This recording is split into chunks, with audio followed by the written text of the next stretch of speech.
Hey everyone, I'm Andrew. I'm the co-founder of Cleverific. We've been in the Shopify app space for over 10 years and we've worked with over 12,000 merchants over that time. After 10 years, what we've seen is that most merchants spend millions optimizing for pre-purchase. Then someone clicks and nothing. There's a revenue opportunity there between checkout and shipping that nobody's touching. And today we're going to be going over some of those key insights, those common questions, and break down what most brands are missing and how it means that they're leaving millions of dollars on the table by not thinking about the post-purchase experience. I'm joined today with Josh Stratton, and he is our head of merchant growth and strategies. If you ever on a phone call with anybody at Cleverific, it's going to be me and Josh. Thanks, Andrew. Josh Stratton, head of growth and merchant strategies at Cleverific.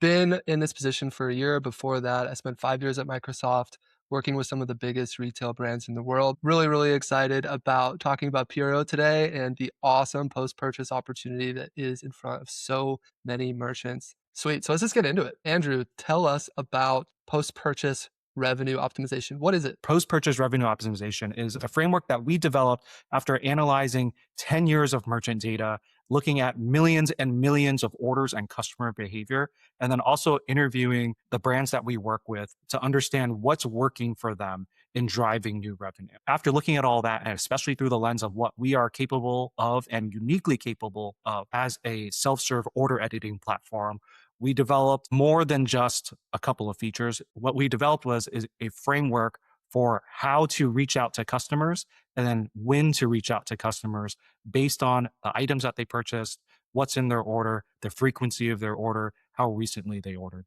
as well. And what we're finding is that merchants are able to drive incredible amounts of revenue in the post-purchase experience, not just right after the customer checks out, but also between when the customer has initially checked out and before the item even gets fulfilled and beyond as well in the retention. There's this huge opportunity that happens in this editing window, if you will, between when the initial purchase is made and when the fulfillment process starts. And also on top of that, there's opportunities to use great offers to get customers to continually come back, creating kind of a flywheel effect, which just gains momentum the longer that merchants use these strategies. Yeah, that's absolutely right, Josh. And you and I have been seeing some incredible success there when merchants are just not shy about making an offer to their customer. Anytime we're talking to brands these days, what we tell them is, hey, just figure out a way to make your customers an offer. Making those customers an offer is one thing, but you also have to get it in front of them. You have to get it to them when they're paying attention and when they're most likely to pay attention. And then you have to be able to convert on that. And that's where we come into play. That's the system and the framework that we develop for post-purchase revenue optimization. It's not just making them an offer, but it's also getting them through that funnel to conversion in the end. Even what we're seeing for even simple offers such as free shipping, if you're a brand and you're offering some sort of free shipping threshold, say $49, $60 in order to qualify for free shipping, you're going to have conversion rates of around maybe 30 to 45%. And if you're able to increase that conversion rate, you're going to be now capturing up to millions and millions of dollars more just on increasing the amount that customers will buy in order to get to their free shipping threshold. And all you have to do there is make them an offer. If they didn't convert before they checked out, there's still an opportunity to get them to convert after they check out. And what we're finding is that if you're doing things right, you can get up to a 10% plus conversion rate just on free shipping. And it's so powerful. I think that it's underestimated just the psychological power of making an offer to a customer after they've already purchased. People generally like efficiency. They like things like free shipping. Maybe they just couldn't quite find what they were looking for in your site, or they didn't see something that was compelling enough, right, to get them over that hump. So they just decided, you know what, sure, I will eat the shipping costs on this order because this is the item that I wanted. Being able to put offers in front of them after that checkout, just for example, send them an offer for a $20 item marked down to $15. Now, all of a sudden, it's a no-brainer to add that item to their order and to get free shipping. So why aren't more merchants doing this? Why is this something that is really lacking right now in e-commerce? So why does the post-purchase window matter more than pre-purchase? Can we talk a little bit more about that? I think it's something that we've been exploring. And in our conversation with every brand that we've talked to so far, they've asked themselves or they've asked us, why haven't more people been doing this? And also, why haven't we been doing this? And I think that one of the key factors that brands have not been doing this yet is that the technology, one, it just hasn't been there. Most brands, if they're doing things well or if they've optimized a good number of things, they've added some checkout extensions on their cart. Rebuy does a really good job of this where they can provide tools in order to add, say, those free shipping conversion indicators and additional. You may also like a type of UI interfaces that show customers potential add on items. The smart brands that are out there are offering some sort of immediate post purchase checkout upsell, and those are great. However, the conversion rates are also in the single digits of percentages. And a lot of times, I think that the customer psychology is that I just checked out and I'm pretty much done with this order at this point. There's still more time after that, however. After the customer checks out and they're like, all right, I'm done with this order. I've just hit Apple Pay on it or Shop Pay, and they're looking to now just move on with their life there. It's really hard to get them to actually pay attention to an additional offer there. However, next is the post purchase window after they've received the order confirmation email. And now they're expecting to receive some shipping notifications, there, maybe additional information about their order as that time goes on. And this is the window here where they're so engaged in the messaging that you'll send to them. And this is the time where you can really send them an email, send them an offer that says, hey, maybe you didn't get to your free shipping threshold, but if you add this item, then you get a 10% off and you'll get free shipping. And we're seeing conversion rates on that, just go through the roof compared to the immediate checkout window. And offers like add any of these 3 items to your order, get a $10 gift card for your next time that you come back. Those are all the kinds of offers that you can put in front of these customers um, when they're most engaged, right? They've already bought from you. I think everybody knows this experience. You just bought something online, you're excited about it. Like, when is the shipping confirmation going to come through? You're really engaged in those emails that are coming and those messages that are coming from the brand during that window, right? It's so powerful. And I think to your point earlier too, having like a post, like an interstitial post purchase page where you get upsells immediately after the checkout and the thank you page, that's really powerful too. But to a certain extent, customers are so familiar with that at this point, and they're so used to seeing those offers right after checkout, and they already bought what they wanted to buy, and they're kind of just like, oh, I feel like I'm done now. They just want to walk away and kind of move on with their day. Psychologically, it's so different when you get a message 15 minutes later, 30 minutes later, whatever it might be. Hey, double check your order, make sure everything looks good before we start packing it. By the way, here's an offer. Mhm. That offer looks pretty good. All of us, like, psychologically, it's so powerful. That's the opportunity that PRO brings for brands on Shopify. Josh, that's really great points there. You've been doing a lot of audits this year around post purchase revenue. And what have you been seeing that most brands are doing today versus what should be happening? What's that gap sort of look like today? I think that post purchase is gaining in awareness. Like, brands are becoming more aware of post purchase as a funnel and as an opportunity. But I think that there's a lack of awareness in just how far you can take post purchase. And there's basically this idea that post purchase is what happens from a revenue perspective. Right? Post purchase is basically just what happens right after checkout with like a upsell page where customers can add more to their order just immediately after checkout. That's usually one of the most common things that I hear when I reach out to brands, about PRO, and I'll ask them what their post purchase strategy is, and they'll usually tell me, "Hey, we're using rebuy," or "Hey, we're using aftersell," or something like that, and that's great. You know what? That's a great place to start, but that's usually where it ends. There's not really much going into it beyond that. That's why the opportunity is so big, because there are so few brands that have really optimized that post purchase funnel, right? And I think that's about to change in a really big way. I think that 2026 and beyond, brands are going to understand how valuable post purchase is. So much money goes into acquisition, so much money goes into getting customers to your store and buying your products. Why isn't more focus on getting them to come back?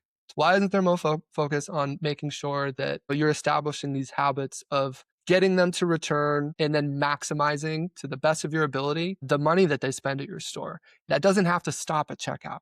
Doesn't have to stop right after checkout. You can extend that up to 24 hours in some cases. With some brands that we work with, they extend the upsell window by 24 hours, right? After that initial purchase. Obviously, that's an extreme case. Not every brand can do that. But even 1 hour, 2 hours, there's so much opportunity there. And that's ultimately that opportunity is being sorely missed by the majority of brands today. Most brands are thinking of post purchase as an opportunity to extend their funnel, right? Their sales funnel to like, right after checkout, right? In that interstitial page where you can click to add, something else to your order. Position is that post purchase, when done right, works more like a flywheel than a funnel. So let's dig into that because that's a question that we get a lot. What do you mean by that? What is a flywheel, and how does it apply to post purchase revenue optimization? Yeah, Josh. And I think in a lot of ways, we've been educating a lot of merchants on what we mean and what the opportunities are behind a flywheel. If you just imagine just simply what a flywheel is, it's a big, heavy wheel that you start moving. And then as you start getting some momentum behind it, it starts to kind of pick up speed on its own and it moves faster and faster. What we do during our audits is we look through some of these really key numbers, such as purchase frequency, average number of days between purchases, AOV and CLV. And we look at that and we get a sense of what your flywheel looks like. A lot of times merchants will have purchase frequency rates of maybe around 1.1, 1.2, 1.4 times per year. And our focus on PRO, because it's far beyond just the initial checkout, even up to the fulfillment window. And then beyond that, because it encompasses that entire post purchase, like after the initial time the customer buys, we're able to put in more inputs that allow the customer, incentivize the customer to come back and shop again and really drive repeat purchases. And it's in the repeat purchases that you're able to increase AOV. And ultimately, it's in those repeat purchases where you're ultimately able to not just increase AOV, but CLV, because you're also reusing and re-upping on all of the post-purchase techniques that we kind of lay out in the framework.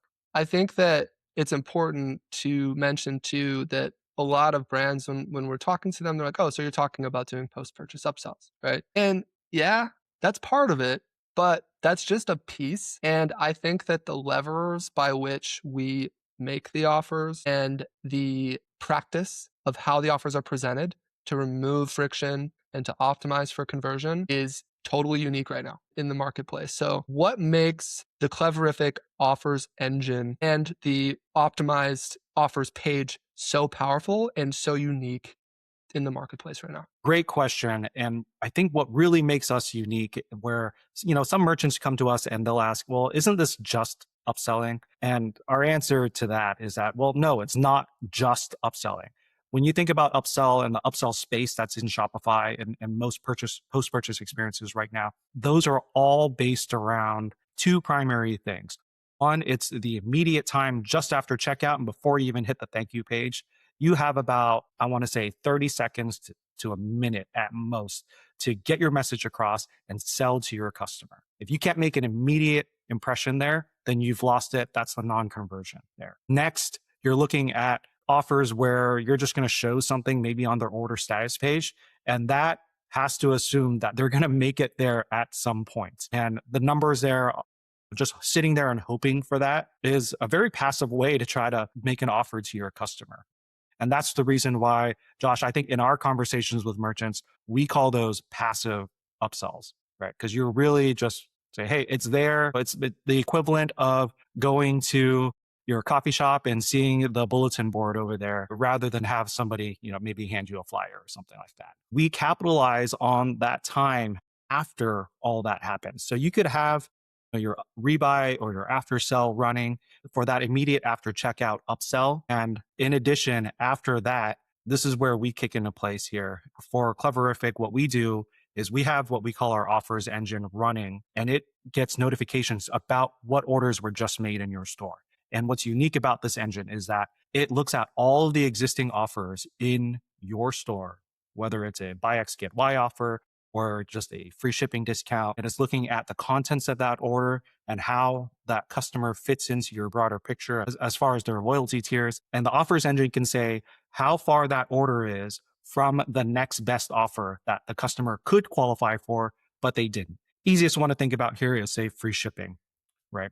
Our offers engine will look at an order and say, oh, this order is $10 away from free shipping. And then it will check an affinity map of the next products that are most likely for the customer to buy that they have not previously purchased. And then it can send a notification out via Klaviyo or via the email infrastructure of your choice to send an offer to that customer and say, hey, here is a 10% off offer because you're this close to free shipping. Or if you don't want to provide a 10% off or anything like that, you can say, if you add this one item, then you'll get free shipping. And it's a really powerful way to increase the AOV of your orders or with your customers without having to do any additional ad spend. They've already converted with you. They just became your customer, and now you can maximize your relationship with them. So the free shipping offer is the one that I get the most excited about. And it's the one that it's kind of our go-to offer when we're just getting started with PRO with a new brand that's onboarding for PRO. And I think it's so exciting and it's so powerful because first of all, just the visualization of it, just to show merchants using our PRO audit and analytics and reporting, like this is how many customers missed free shipping, right? Just seeing that is crazy. And often, like, how much did they actually miss free shipping by, right? It's usually really close, like maybe $10, right? So 10 or $20. So like, let's say that a store's free shipping threshold is $60 and the average like underspend for people who didn't qualify for free shipping, they're spending $40. Let's say the shipping cost is 10. So that means that those customers are actually paying $50. If you make them an offer for like, hey, add this $25 item to your order or this $20 item to your order, you can even program it to like discount to be exactly to the free shipping threshold, which is so cool, right? So like you're like, hey, literally we discounted this item and rebuy or after sell or our engine will recognize, oh, this is a good item to offer, right? In this case, we can discount it so that it will hit the free shipping threshold exactly. Customers like that kind of thing, right? So now they're spending $10 more, they're getting a $25 item. Psychologically, it's a no-brainer. It's so cool seeing merchants' faces kind of light up when we illustrate just that opportunity. It's cool to watch. The fun part about that too is that we're really helping brands just offer more value to their customers. And on the free shipping end of things, the numbers really don't lie. They really speak for themselves there. If you're a $10 million a year brand, even, you're probably leaving around $1 million a year on the table by not optimizing for customers converting on free shipping. Because at the end of the day, what it probably looks like, your general numbers that we've seen almost across the board is that free shipping conversion rates are somewhere between 35 to 45%. Right? This means somewhere around 60% to 70% of your customers are never qualified for free shipping. And if you're able to increase that by just 10 points, as much as 20 points in a year, you're now looking at potentially millions of dollars of millions of dollars of revenue that you're otherwise not getting. That was really just sitting right there in front of you. Yeah. And that is my favorite one, but there are so many other cool offers that you can make to customers just in that window of time that are so powerful. Another question we get a lot, what changes operationally when you implement PRO? In a lot of cases, when we're working with brands, the director of operations is usually involved. And that's a question that we get a lot.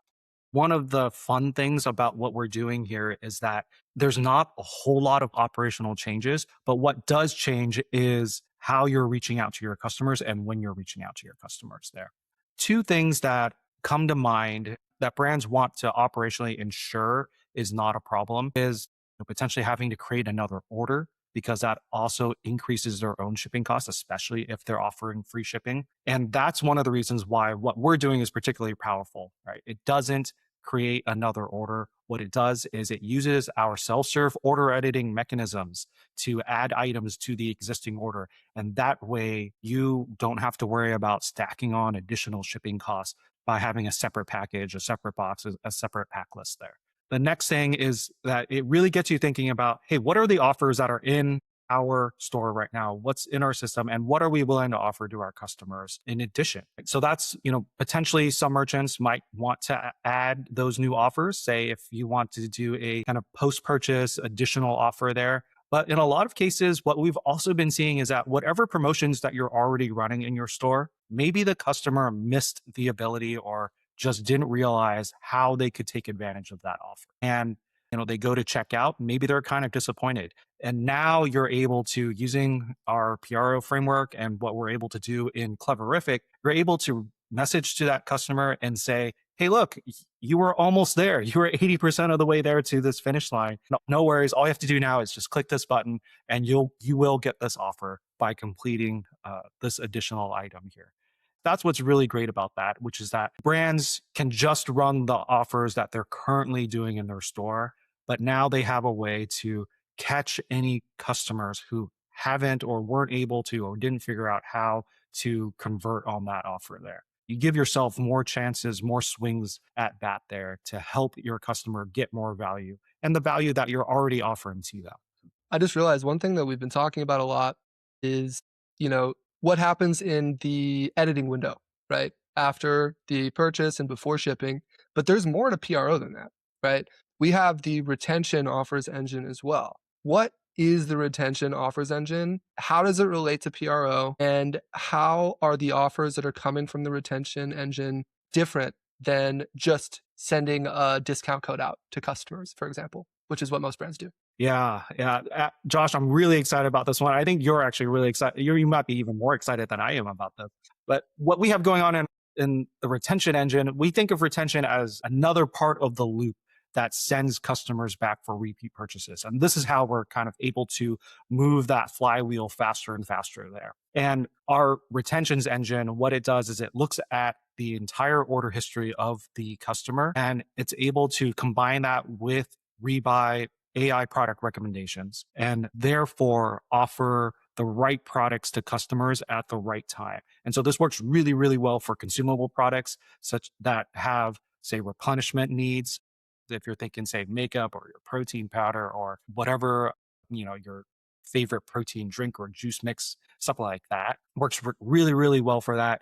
And if the customer hasn't, say, converted to a subscription for that yet, then that's a great time to have an offer that maybe soft sells them the subscription or tell the customer that it's probably time to buy more of that really delicious protein powder that you got last month. In addition, something that we're really excited about here is what we're doing with gift cards. I have to draw a line in the sand between gift cards and loyalty points. Full stop. I think loyalty points are bullshit. All right. When was the last time you redeemed any loyalty point with anybody who wasn't, an airline or maybe even Starbucks? Just list one off the top of your head. I can't think of anything. I think that the common denominator there is that, like, when you use loyalty points, you're already loyal. It doesn't earn loyalty. You know what I mean? It's just like, you know what I mean? So, like, I think that that's the big disconnect, right? Loyalty points have their place in certain scenarios, but, like, if you're talking about earning loyalty, that's not going to work. You know what I mean?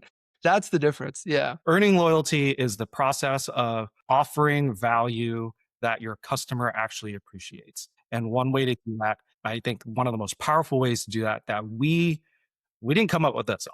We've discovered that one of our highest uses merchants ever has been using our system to send out free gift cards after a customer qualifies during a certain amount of spend. Right, they give something around a $25 gift card, and we basically got on the phone with them, and they're so nice about this, and that we were able to grill them about, hey, why are you doing this, and is it working? Yeah. To the tune of around 40,000 orders per month. Yeah, it works. All right. And it just makes so much sense because gift cards create this open loop when you grant them to a customer that they know what the value of a gift card is because it's denominated in the things that matter to them, which are dollar bills. You know what a $5 gift card is. You know what a $10 gift card is. You have no idea what 1,000 loyalty points are, or 100 or 500, right? So you're like, who cares? And why are you making customers do the math? The Mhm. fact of the matter is that when you give a customer a gift card, the data shows that customers will return to spend that gift card within 6 months. 70% of customers will come back within 6 months to spend that gift card. And then there's something called gift card overspend. And if you give somebody a $10 gift card, on average, they'll spend up to $60 on a $10 gift card. And you're making out really well there just by offering customers real value. That's going to build loyalty, and it's also going to build CLV for you. Exactly. And the best way to get the message across to brands who, we're talking to gift cards about and giving away free gift cards is just the certainty of it. Loyalty points can be really confusing. You got to figure out, what does 1,000 loyalty points actually mean? It can be different from one brand to the next. What does a $10 gift card mean? It means exactly what it sounds like. It's very concrete. And I think that the other thing that's really important is if you're sending customers like, oh, you have loyalty points messages, they're probably just going to roll their eyes, frankly, or they're just going to delete, move on, whatever. Hey, now here's where PRO is so powerful, right? You're not sending, here's a discount code, come back to our site, go through the whole funnel again and buy something with this discount code. You're not telling them, hey, here's some loyalty points that you've earned, come back to our site, go through our whole funnel again and buy something. PRO, we already know what they're most likely to buy. We offer it to them in the message. All they have to do is click one link, go to a branded, a conversion optimized landing page where they click a few buttons and boom, they're done. They just made that repeat purchase. So we take the entire process of having to go back through the website, adding everything to the cart, etc., out of the equation. We remove all that friction. And I remember the first merchant that I actually ever talked to PRO about, when I explained this part, they're like, wait, are people not already doing this? This seems so obvious. Like, yeah, I know, right? But no, they're not, for the most part, doing it yet. And that's got to change. Yeah, absolutely, Josh. And I think with customers, just people being busier and busier with more distractions every single day, if you're sending a customer an offer, you cannot afford to just let them land on your site, even on your product page, and expect them to finish, right? Expect them to get through the rest of the funnel there with all of the things are hitting them, vying for their attention the entire time. And that's the reason why we built a dedicated conversion optimized landing page there for each one of your retention offers. And it's because you want customers to not get distracted, and you want to make it as easy as possible for them to get value from you, to get that product in order to, and also convert, so that, they interact with your brand there, they become lifelong customers, to become loyal customers. Yeah. And then it's just about establishing the habit. Once they've bought from you twice, they're more likely to buy from you a third time. When they've bought from you three times, they're more likely to buy from you a fourth. And that's the opportunity. That's the flywheel. Yeah, absolutely. Josh, in your conversations with brands, who do you see right now who really cares about owning post-purchase, not just the post-purchase experience? And we could talk about what the difference between what is post-purchase experience out there in the e-commerce world right now versus post-purchase revenue. But who do you see actually owning post-purchase revenue right now, who, they really have a fire under them, and they see the opportunities really big and wide here? Yeah, that's a really good question. I think that it's probably e-commerce and brand managers and directors. That's really where I see a lot of the interest coming from right now. And I think that as of right now, though, of most e-com and brand managers that I first talked to, they aren't aware, right, of the total opportunity around post-purchase and optimizing revenue post-purchase. So I think that's the challenge. Like, for the most part, every e-com brand manager, every e-commerce, professional who's responsible for revenue is thinking about pre-purchase. They're thinking about the funnel leading up to that initial purchase, right? But I think that's going to change. I think that e-commerce brand managers, directors, etc., the ones who are really ultimately responsible for driving revenue, they're the ones who should care about this. They're the ones who should own this. And of course, there are other people who need to be involved with the process, but we're talking about making more money. So who cares about making more money? Right? I mean, I think every company cares about that. And ultimately, there are going to be people who are responsible for making sure that that happens. That heads of growth, have brand managers, e-commerce managers, directors, etc., even CEOs. Right? We talk to CEOs about PRO. So basically, if you care, the people who care about making more money care about PRO. Period. Yeah. Which was kind of a departure from coming from the order editing space. Usually, we would speak to a lot of customer support and a lot of operations people, and so there is usually an involvement from operations and from customer support for that reason, because order editing and giving flexibility to customers to make changes to their order and alleviating pain on the customer service and operations side is still a part of the equation here.